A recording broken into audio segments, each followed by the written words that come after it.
Olá pessoal, sejam todos bem-vindos ao vídeo que vai explicar artigo por artigo sobre a portaria CNJ número 253 de 11 de novembro de 2020, que institui os critérios e diretrizes técnicas para o processo de desenvolvimento de módulos e serviços da plataforma digital do Poder Judiciário Brasileiro, o PDPJ.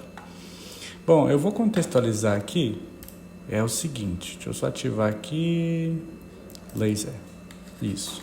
Deixa eu contextualizar aqui o seguinte, qual que é a necessidade dessa portaria? É importante a gente saber disso para a gente não ter que ficar estudando regulamentações à toa, né? O que acontece?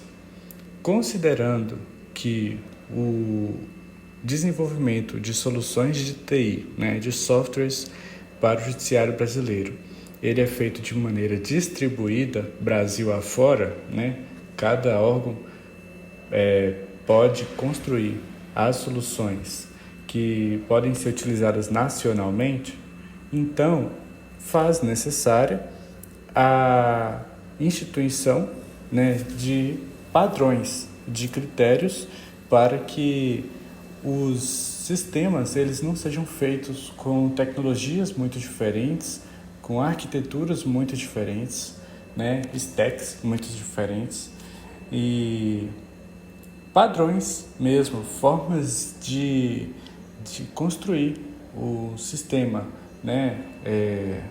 às vezes, algum órgão quer construir um sistema monolítico, outro órgão ele quer construir um sistema baseado em microserviços e a não padronização de desenvolvimento de software faz tudo virar uma bagunça e isso prejudica financeiramente qualquer instituição, seja empresa pública ou privada, e atrapalha no quesito de demora no entendimento de como é que aquela solução foi feita, por mais bem documentada ela esteja, se ela estiver fora de um padrão, por exemplo, se tiver dois sistemas feitos de formas muito diferentes, aquela equipe que vai dar manutenção naqueles sistemas, eles vão ter que aprender as duas formas diferentes.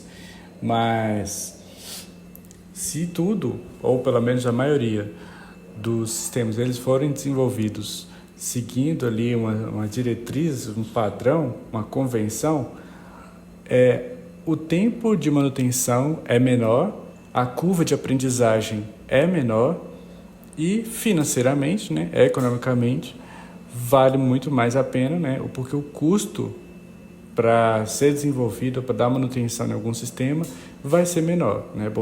Sempre bom lembrar que tempo é dinheiro. Então, considerando isso, faz necessária a existência dessa portaria importantíssima. E qual concurso cobra? Praticamente todos os concursos para o sistema judiciário brasileiro. Então, tudo que é tribunal vai cair esse tipo de portaria no seu edital. Então vamos seguir, artigo por artigo, inciso por inciso, parágrafo por parágrafo, explicar cada um desses das regras aqui dessa portaria. Bom, o artigo 1 ele já trata de instituir os critérios e diretrizes técnicas para o processo de desenvolvimento de módulos e serviços na plataforma digital do Poder Judiciário Brasileiro, que é o PDPJ. Aqui eu já vou te deixar adiantado o seguinte, é padrão do Poder Judiciário Brasileiro trabalhar com sistema baseado em módulos e baseado em microserviços, e em serviços. Então, tenha em mente que se você tem interesse em trabalhar no judiciário e for trabalhar com desenvolvimento, você muito provavelmente vai se deparar com microserviços nas aplicações. Então, a pegada é bem por esse lado, sabe? Aqui no artigo 2 diz que a PDPJ ela fornecerá padrões de Application Programming Interface, que são as APIs ou as APIs, de modelos de dados e domínio, de eventos e mensagens, com os respectivos documentos de referência que permitam desenvolvedores criarem, manterem e evoluírem as aplicações que comportem a plataforma. Então, a primeira pegadinha que a gente pode ver aqui, né, que uma banca pode criar em cima dessa portaria é que é o seguinte, que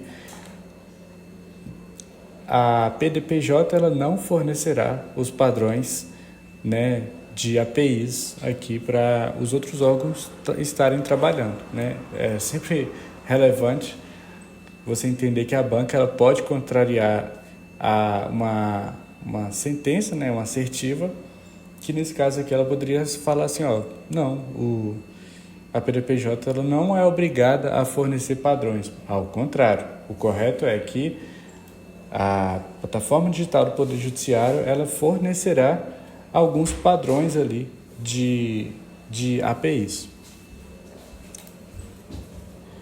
Aqui no artigo 3º diz que o processo de disponibilização de soluções para a plataforma será comunitário e descentralizado, podendo dele participar quaisquer tribunais brasileiros, órgão público externo e, nos termos dessa portaria, alguns particulares.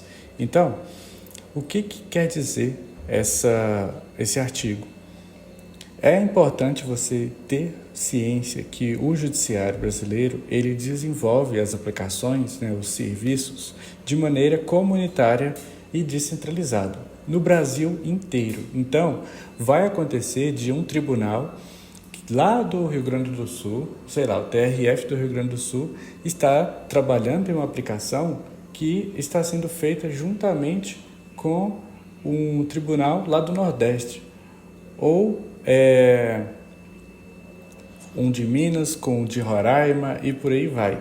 E isso é totalmente comunitário e descentralizado. E também é relevante chamar a atenção aqui para o seguinte: essa portaria ela autoriza que particulares, sejam pessoas físicas ou jurídicas, elas podem sim participar na colaboração desses sistemas, dessas soluções. E aí vai do interesse dela, né, ou do próprio tribunal, essa participação.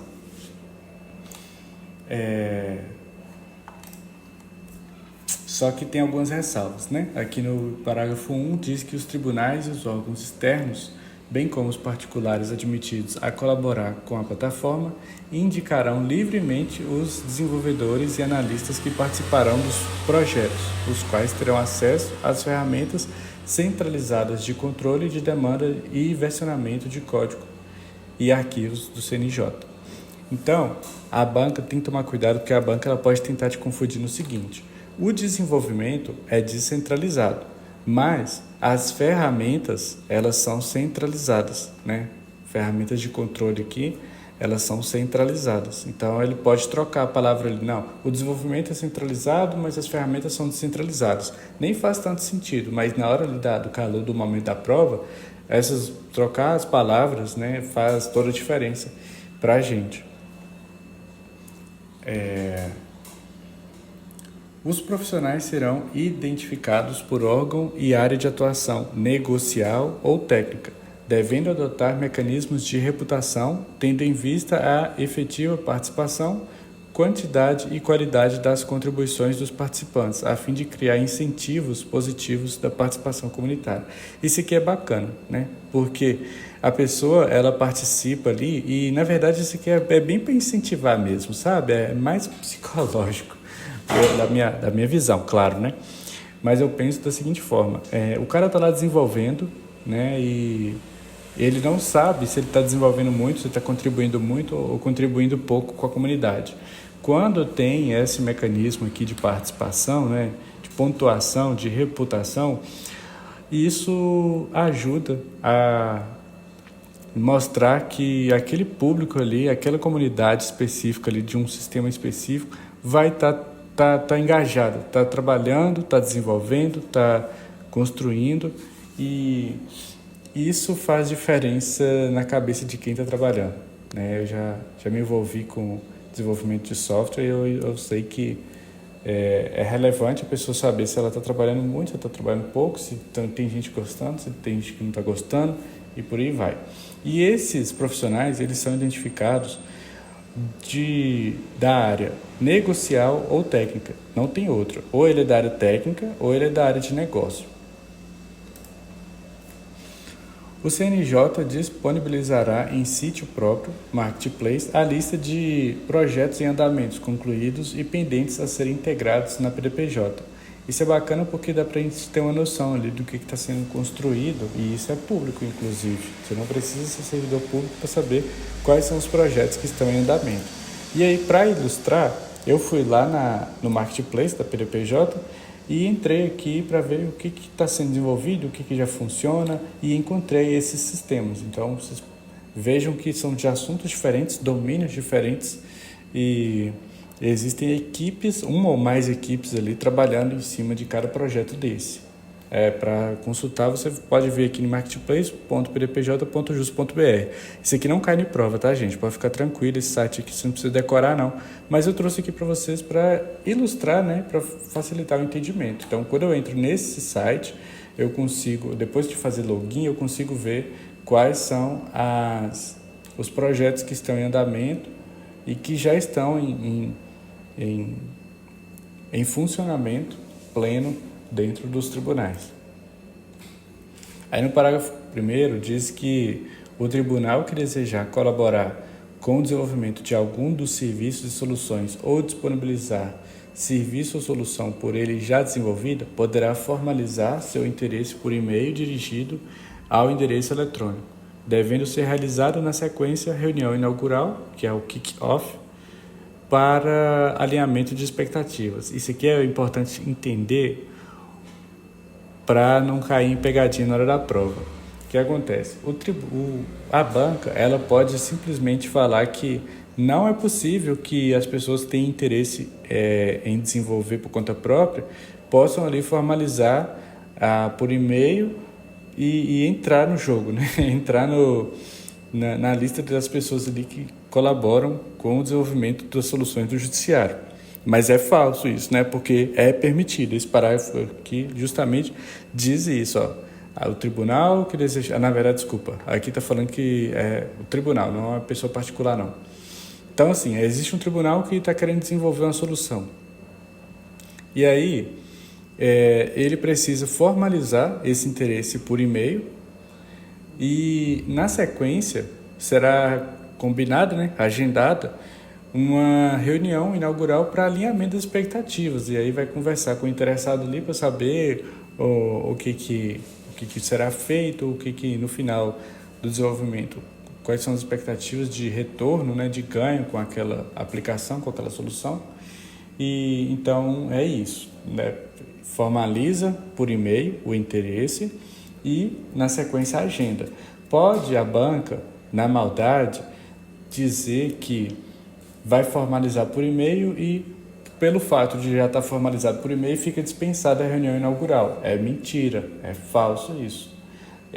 As duas coisas precisam ser realizadas, tanto a formalização por e-mail, quanto a reunião inaugural aqui, que é chamada de kick-off também. A banca pode trocar a reunião inaugural por kick-off, tem que entender também isso, para não ser surpreendido na hora da prova. E aí no parágrafo 2º diz que o CNJ acompanhará a execução dos projetos em desenvolvimento por meio da designação de líder técnico, que será o responsável por orientar os tribunais acerca dos critérios técnicos a serem seguidos para o desenvolvimento de cada solução, conforme as diretrizes dessa portaria. Então, o líder técnico vai fazer exatamente o que eu estou fazendo com vocês aqui agora. Eles vão falar, ó, pessoal, vocês estão desenvolvendo aí o projeto, né? Beleza. Tem essa portaria aqui que ela diz exatamente os critérios básicos, os mínimos que vocês precisam seguir para poder estar desenvolvendo uma solução aqui para os tribunais. Então, eu sou líder técnico e, né, vou estar orientando vocês aí o que pode, o que não pode, o que é melhor, o que é pior, em determinadas situações. Né? Então, esse líder técnico vai existir, quem vai indicar é o CNJ. Tem que tomar cuidado, porque a banca, ela pode dizer que, sei lá, é o STF que vai indicar o líder técnico. Não é o Conselho Nacional de Justiça. No parágrafo 3º, diz que o andamento do projeto também será acompanhado pelo Escritório de Projetos do Departamento de Tecnologia da Informação e Comunicação do CNJ. Muito bom isso. Por quê? Porque a gente sabe que existe, né, dentro do Departamento de TI do CNJ um escritório de projetos, e como todo desenvolvimento de solução é um projeto, então o escritório de projetos tem que ficar a par sim. Aí, o que a banca pode te confundir aqui? Ela pode dizer o seguinte, que considerando que já existe um líder técnico do CNJ orientando a equipe, é dispensado o acompanhamento pelo escritório de projetos, né? Então, é falso isso, porque tem que ter tanto o líder técnico orientando, quanto o escritório de projetos acompanhando aquele projeto ali, né? Tá vendo que tem que ficar bem ligeiro nessas sentenças, porque a banca pode confundir a gente bastante nesse sentido. E aí, o artigo 5º, ele traz os serviços e aplicações integrados da plataforma. Na verdade, vai trazer a classificação dos serviços e aplicações integradas à plataforma do PDPJ, né? Aí são 4. É importante a gente saber o que são e o significado de cada um deles, né? São esses serviços estruturantes, serviços de integração com o sistema externo, serviços negociais e soluções e aplicações da comunidade externa ao judiciário. O bom é que o significado deles é bem distinto, mas um ou outro pode confundir aqui, ó. Os serviços estruturantes pode confundir com os negociais, e o de integração com o sistema externo pode confundir com a aplicação da comunidade externa. Mas aí eu vou explicar para vocês aqui, nos próximos slides, o que significa cada um deles. Os serviços estruturantes, né, vamos pensar aí questão de estrutura mesmo, é a base, são os serviços que a gente precisa deles para conseguir implementar as nossas outras funcionalidades. É a base, é como, por exemplo, o SSO, né, o Sync Sign-On, aquele serviço de fazer login em diversos sistemas com o mesmo usuário e senha, é um serviço estruturante. A gente pode considerar que ele é um serviço estruturante porque você consegue pensar que a maioria, ou se não todos, os sistemas, eles vão ter um serviço de autenticação, né, um serviço de login, e imagina só se todas as equipes precisassem desenvolver seu próprio usuário e senha, seu próprio login. Então, o que a PDPJ fez? Não, a gente vai criar um serviço aqui que vocês vão usufruir desse serviço, que é um serviço básico, que é exatamente o que diz lá o artigo 2º, se eu não me engano, que fala que a PDPJ ela vai criar as APIs ali, bases, as primárias, ali, as primeiras, para que os softwares já sejam desenvolvidos, como é que eu vou dizer? Vão aproveitar aquelas APIs ali para desenvolver o software. Então, é isso. Os serviços estruturantes, eles implementam as funcionalidades essenciais básicas para um sistema de processo judicial de tramitação eletrônica, bem como aqueles serviços necessários à integração, à coreografia e à interoperabilidade entre os serviços e soluções que compõem a plataforma. Esse serviço aí de autenticação foi só um exemplo, tá, pessoal? Aqui, os serviços negociais vai tratar literalmente dos negócios. Então, os serviços são os que implementam as necessidades de negócio relevante para a tramitação de processo judicial eletrônico e sistemas judiciais, tais como distribuição de processos, controles e custas, comunicação de atos, controle de agendamento, de audiência, central de mandatos, dentre outros. Então, assim, existe já a necessidade de alguns serviços negociais para atender isso aqui. Então, quando for construir um sistema que precisa de tratar sobre esses assuntos aqui, já existirão APIs, né, para tratar casos, muito provavelmente são casos genéricos daquele assunto ali, mas que já vai servir de base para dar continuidade a um serviço, a uma necessidade ali daquela construção do software. Aí no terceiro, nós temos os serviços de integração com sistemas externos. Eu falei que são 4, estamos aqui no terceiro. E esses serviços, eles fazem interface com sistemas, serviços ou aplicações externas ao Poder Judiciário. Então, são serviços que vão se comunicar com sistemas que não têm relação ali com o Poder Judiciário.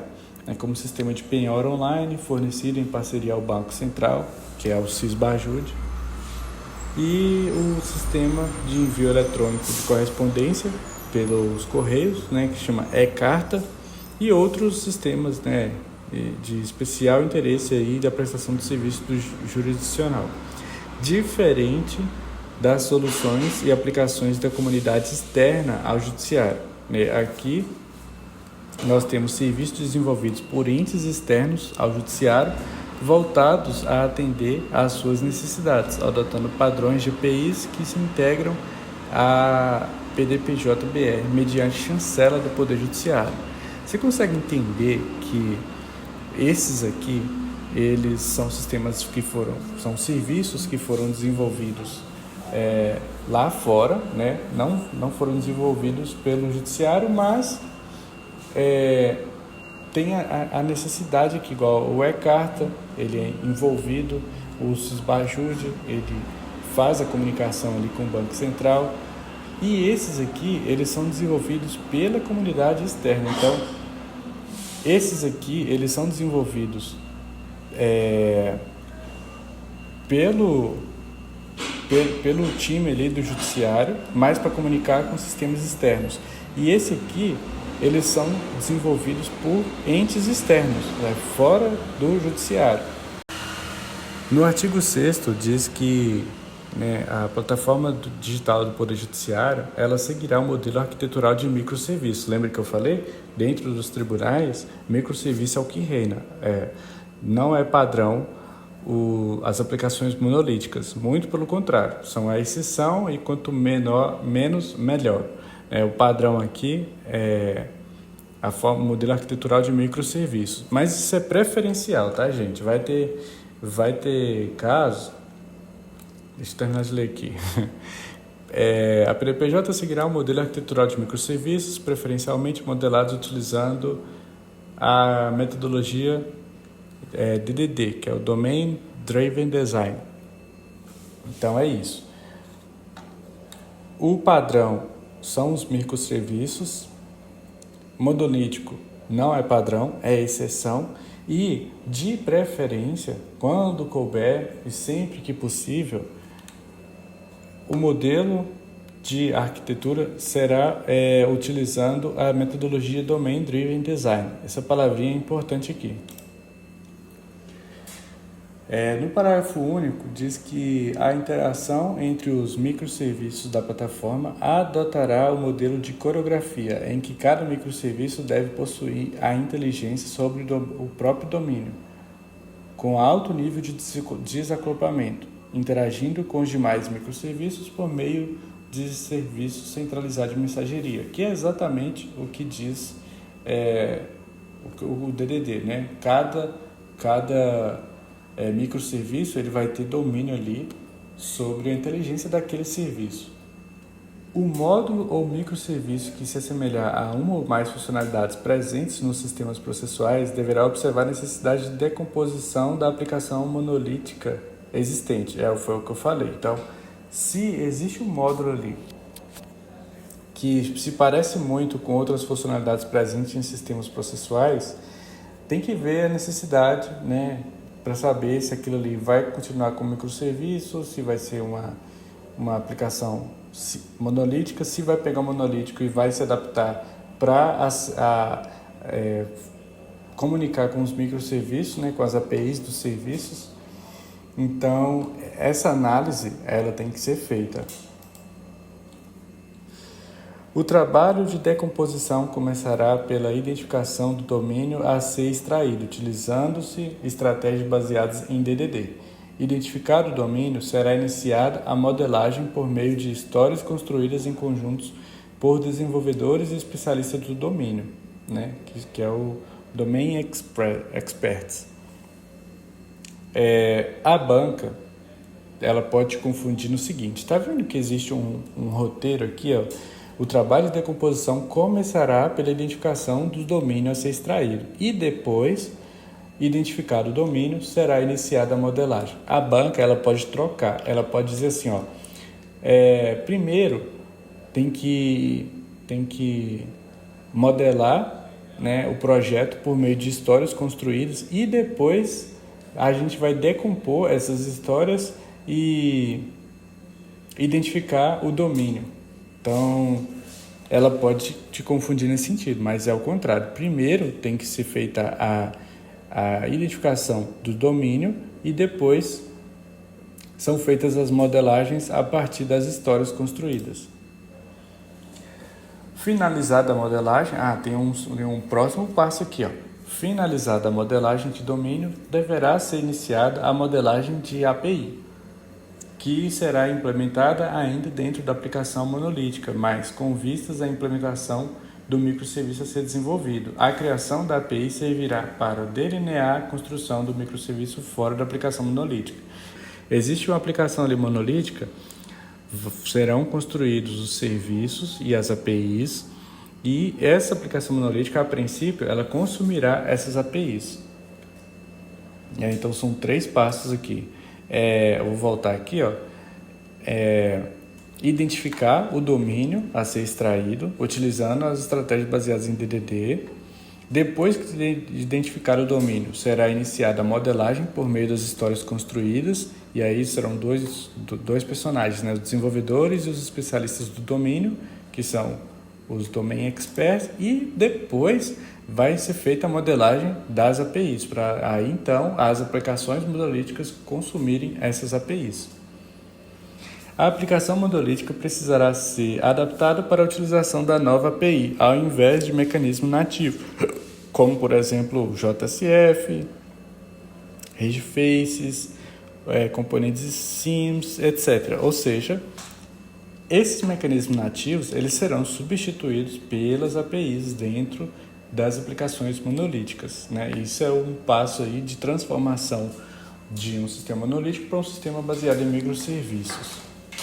Então, a banca ela pode dizer o seguinte, para te enganar, ela pode falar assim, ó, considerando que as aplicações monolíticas elas já estão em uso, já estão funcionando, não se faz necessária a criação de microserviços e APIs para a substituição dos mecanismos nativos. É falso, porque ao contrário aqui, ó, nesse parágrafo, está dizendo que, nesses parágrafos, né, estão dizendo que vai ser feito todo um trabalho ali de identificação de domínio, criação de histórias e criação de APIs para substituir esses mecanismos nativos pelas APIs. O modelo relacional precisará ser desacoplado com a extinção de constraints baseadas em chave e os dados deverão ser migrados para um novo banco de dados do microserviço. Mais uma vez, a banca pode confundir dizendo o contrário. Ela pode falar simplesmente assim, ó, considerando que o sistema já está ali, já está funcionando, não se faz necessário o desacoplamento, né, e a extinção de constraints baseados em chaves, e os dados não precisam ser migrados para o novo banco de dados. Está errado, eles precisam sim ser migrados, porque aí esse banco ele vai estar relacionado ao microserviço.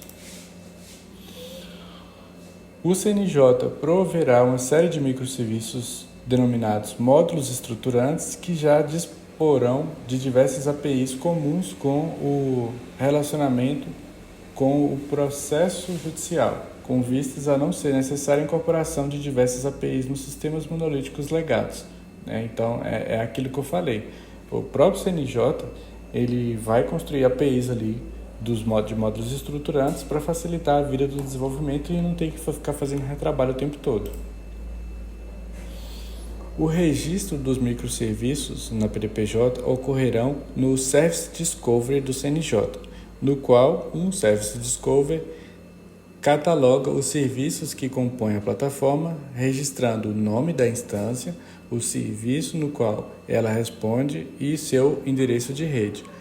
E aí tem um parágrafo único dizendo: o Service Discovery é implementado utilizando as ferramentas Netflix Eureka através da implementação do Spring Cloud Netflix. Então, esses nomes são relevantes, porque ele pode pegar esse nome Netflix Eurica e Spring Cloud Netflix e trocar por qualquer outro nome que eles acharem que pode confundir, e você vai errar a questão. Então, é relevante, né, entender que os microserviços eles serão registrados no Service Discovery do CNJ, então não são de outros tribunais, né, são do CNJ, Conselho Nacional de Justiça, porque ele pode simplesmente falar assim também à banca, cada tribunal terá seus microserviços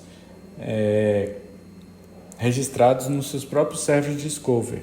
Faz sentido literalmente, mas objetivamente não faz. Então, é por isso que teve uma convenção de colocar tudo num lugar só, que é no Service Discovery do CNJ. E aí, esse Service Discovery ele serve o quê? Para catalogar os serviços que compõem a plataforma. E aí vai registrar o nome da instância, o serviço ao qual ela responde e o endereço de rede. Os microserviços deverão ser versionados utilizando o sistema de controle de versões Git. Então, assim, ela pode te perguntar qual é o sistema de versionamento que os microserviços serão versionados. Né? Não é outro que não seja o Git. Né? Todos os microserviços serão versionados utilizando o Git. Os repositórios deverão ser hospedados na plataforma disponibilizada pelo CNJ. Então, a hospedagem dos repositórios ela é centralizada. O desenvolvimento é descentralizado. Né? O Brasil inteiro está acessando os repositórios que estão dentro da plataforma do CNJ. A criação do repositório em seu respectivo grupo deve ser efetuada pela gestão da divisão do processo judicial eletrônico. Né? Isso aqui é um setor dentro do Departamento de Tecnologia da Informação. Então, tem que ter essa visão de escopo ali. A partir da criação... Aqui, isso aqui pode pegar, tá? Deixa eu voltar aqui. Esses nomes de setores, as bancas, podem confundir. E é por isso que você tem que... Cara, a solução é gravar, decorar não tem jeito. Quem vai criar os repositórios é a gestão da divisão do processo judicial eletrônico, do PJE. Ah, mas é um sistema que não faz vínculo com o PJE. Não tem nada a ver.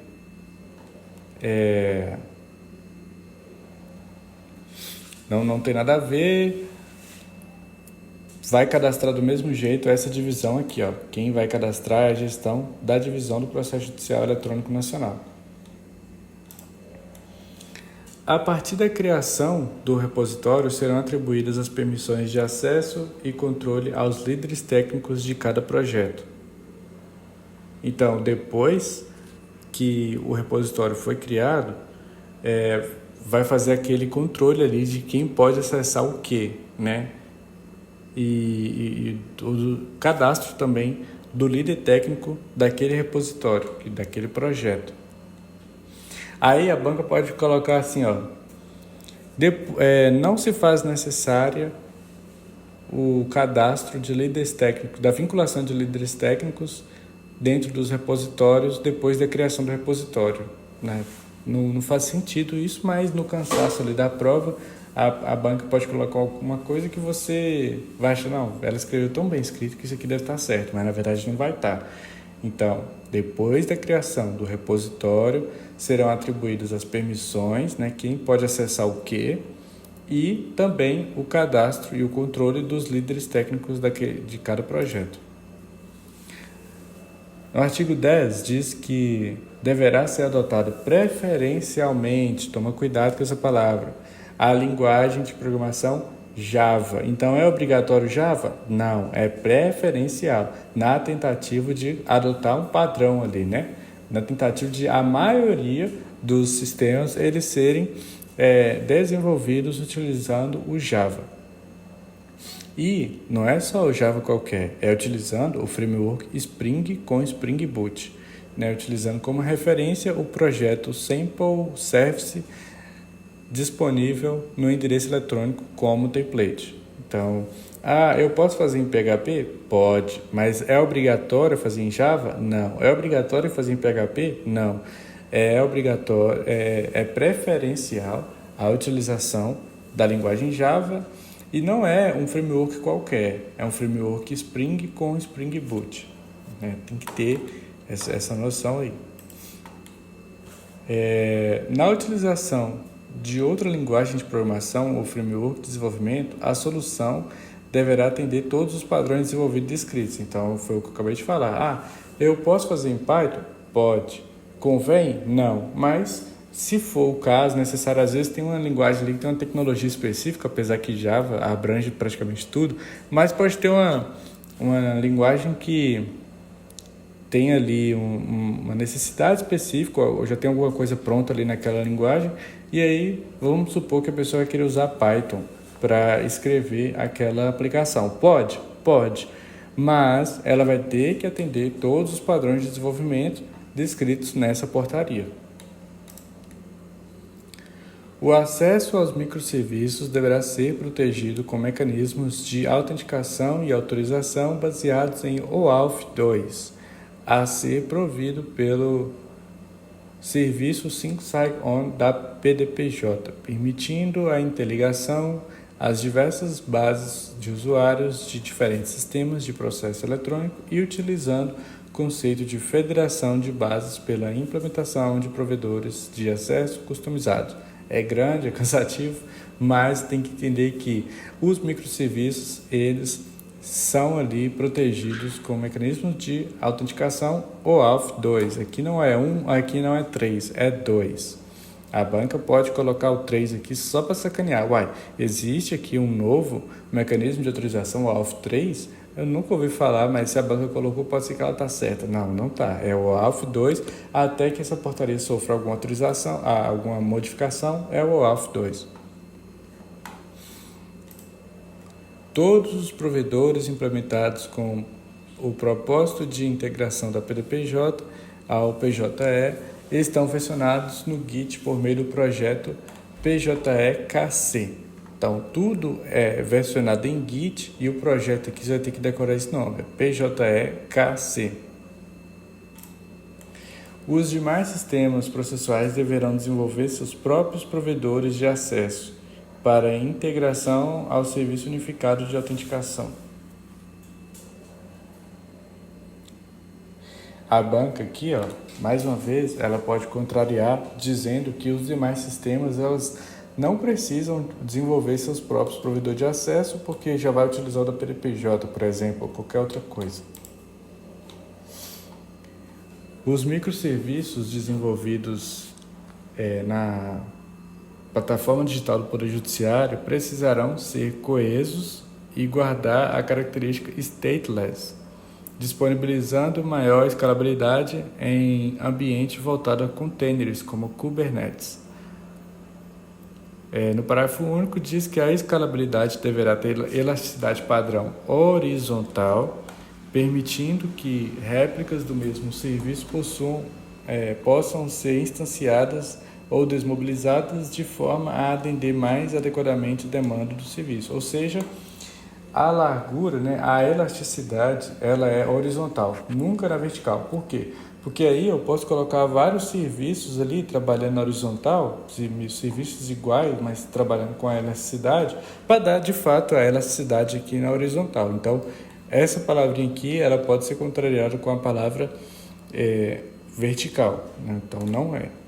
E outra coisa é que os microserviços eles precisam ser stateless. Eles não podem guardar cache, por exemplo. Eles precisam fazer o trabalho dele ali naquela requisição e pronto, acabou, não guardar informação nenhuma. Nada ali vai ser trabalhado guardando cache dentro dos microserviços. Todas elas terão que ter características stateless. Então, se na banca, na hora da prova lá, a banca falar assim, Alguns microserviços de um sistema tal, eles precisam armazenar cache para funcionar em perfeitas condições. Falso, porque o padrão, né, todos eles, aqui não está falando, alguns podem, aqui está falando que os microserviços que foram desenvolvidos na PDPJ, eles precisam ser coesos e guardar a característica stateless. Mas eu estou usando um microserviço aqui que não foi feito pelo PDPJ. Ele está guardando cache. É permitido? É permitido, porque aqui está falando que é só uso da plataforma digital do Poder Judiciário que não podem, né, guardar cache, qualquer outro tipo de característica que não seja do stateless. No artigo 13º, diz que deverão ser utilizados recursos de CI, né, que já é o Continuous Integration, permitindo a execução de pipelines, testes automatizados e registro no repositório de imagem. Então, a banca ela pode vir dizendo assim, é facultativo a utilização de recursos de Continuous Integration. Falso, porque todas elas deverão utilizar desse recurso. Assim como, sempre que possível, aqui já não é mais obrigatório, tá vendo? O CD, que é o Continuous Delivery, a entrega contínua, não necessariamente tem que seguir ali um padrão, é sempre que possível. Deverá ser adotada a prática de Continuous Delivery, que é o CD, quando compatível com a natureza específica de cada projeto. As soluções presentes na PDPJ elas deverão conter artefatos de testes automatizados com incentivo à prática de Test Driven Development, o TDD, contando com testes de unidade, os testes unitários e de integração. Então, testes de implantação entra? Não. Testes de unidade, testes de integração. É obrigatória a produção de relatório de cobertura de testes automatizados, o qual deverá ser atualizado a cada execução de pipeline de integração contínua. Então, teve uma integração ali, uma mudança, teve uma entrega diferente, é obrigatório a fazer o relatório de cobertura daqueles testes ali, daquela modificação. A documentação de cunho negocial e técnico deverá ser produzida para cada solução presente na plataforma digital do Poder Judiciário. E os microserviços também terão que prover documentação técnica referente à API disponibilizada, utilizando o padrão OpenAPI 3.0. Então, aqui não é 2.0, aqui não é 1.0, não é 4, é 3.0. Cara, de sacanagem a banca pode simplesmente trocar esse número aqui, Então, o que diz esse artigo? Que deve ter documentação. Cara, tem que ter documentação, não tem jeito. A documentação de cunho negocial e técnico. Foi feita só a documentação negocial, mas a técnica teve que deixar para depois, não fez e tal. Não, tá errado. Tem que ter tanto a documentação negocial e técnica, né? E os microserviços, eles também terão que ter uma documentação ali referente à API disponibilizada. Tudo isso dentro do padrão OpenAPI 3.0. Os microserviços deverão prover APIs correspondentes a seu contexto de negócio ou funcional. Então, tanto as APIs relacionadas ao negócio e as funcionais, eles terão que ter uma documentação ali.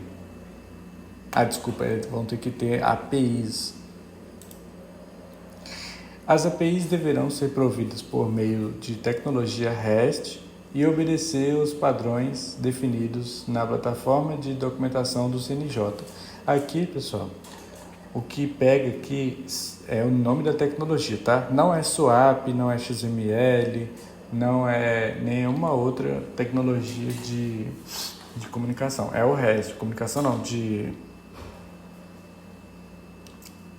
desse padrão aqui. não é swap, não é XML, não é JSON, não é o REST aqui, ó.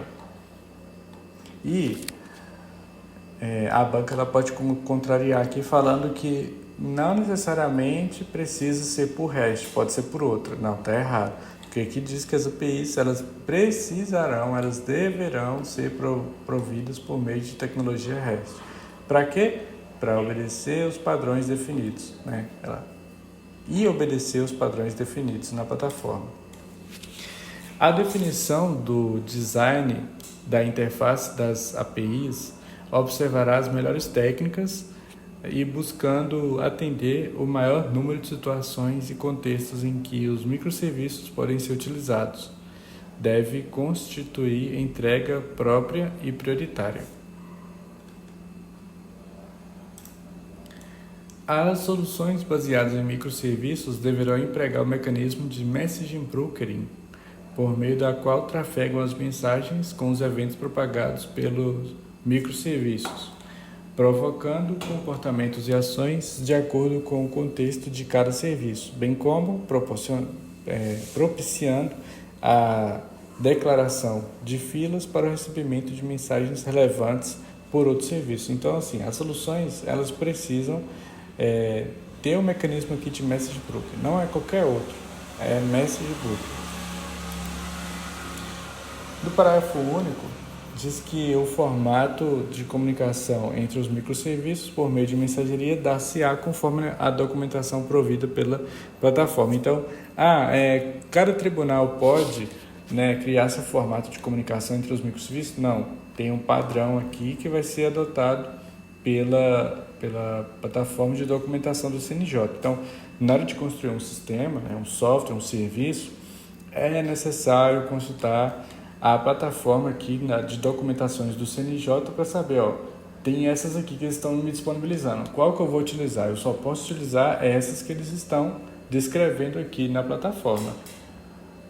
Não posso criar um formato de comunicação aqui da minha cabeça, não. Tem que ser tudo um padrão. As APIs disponibilizadas pelos microserviços serão acessadas através do serviço de borda denominado Gateway, que é utilizado para receber requisições dos diversos clientes da API e direcionar essas requisições aos serviços responsáveis pelo processamento. Então, é o Gateway que vai fazer a comunicação das APIs, das requisições das APIs, e vai direcionar aos serviços equivalentes àquela API. Vai fazer um intercâmbio ali, um intermédio. É relevante gravar aqui que é um Gateway, porque eles podem colocar qualquer outro nome diferente desse. A identidade visual dos módulos desenvolvidos dentro da PDPJ deverá adotar um conjunto de ferramentas desenvolvido pelo CNJ, denominada UI-Kit, UI-Kit, com a finalidade de padronizar a interface gráfica dos módulos, uniformizando os aspectos de usabilidade, acessibilidade e experiência do usuário. Cara, isso aqui é perfeito.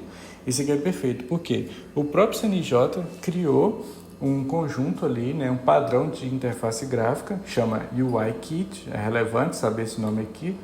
E qual que é a proposta disso? É falar assim, todos os sites, todos os aplicativos, eles terão um padrão ali, eles serão todos homogêneos, parecidos uns com os outros, e quem desenvolver esse sistema para os tribunais precisam disso, para o CNJ no caso, eles precisam seguir esse padrão aqui de interface gráfica, porque tudo padronizado é mais fácil para aprender, e é por isso que tem aqui, uniformizando os aspectos de usabilidade, de acessibilidade e de experiência do usuário. Então, o usuário vai ter uma experiência melhor quando ele entrar em um sistema e depois ele for entrar em outro sistema que é parecido com aquele primeiro que ele entrou.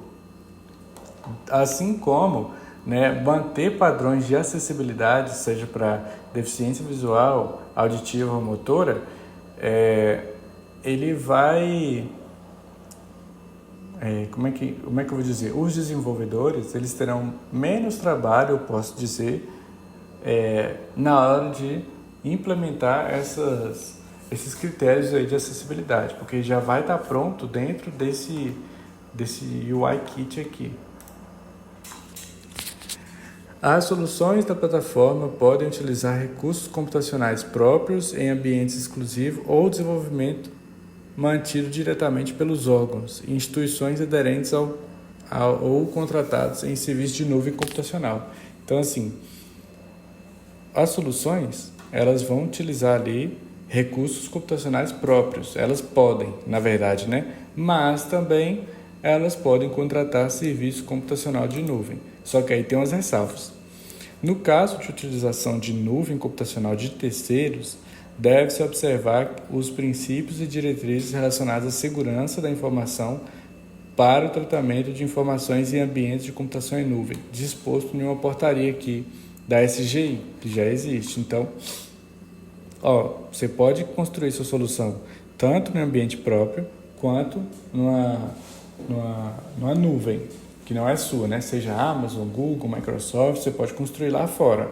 Mas você vai precisar seguir, né, os critérios dessa portaria aqui que trata sobre segurança da informação. Até porque sua solução ela vai estar num ambiente externo, não vai estar on-premise, vai estar num ambiente fora ali das suas dependências.